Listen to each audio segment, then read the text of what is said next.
What's up guys, welcome back. My name is Simon Onyango, and in this video I want to show you how to make six seater using pallets very easily. You don't need any skill, you don't need a lot of money to do this. I'll tell you how much you need to start with. The video is for short, less cost with bigger and beautiful seats. Okay, so number one, write the pallets.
Since this one has a very big gap, I prefer they go down.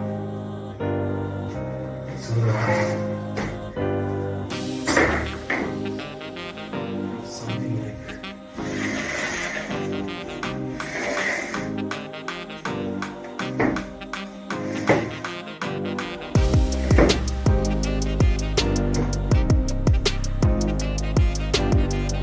there we go.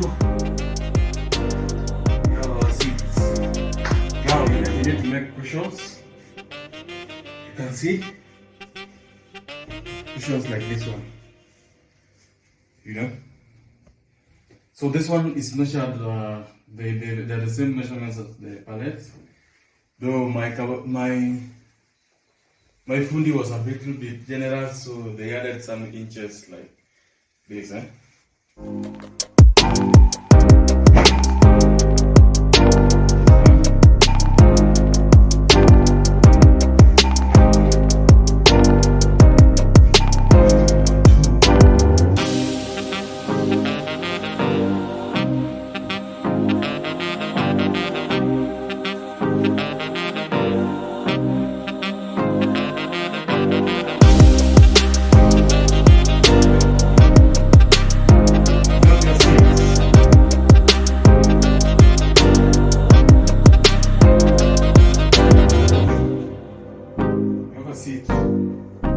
Now this place can hold how many people? 1, 2, 3, 4, 5, 6, 7, 8, 9, 10. Up to 10 people can fit. Yeah. And that is it. So at least the cost of it. So this is the final product. You can see, yes.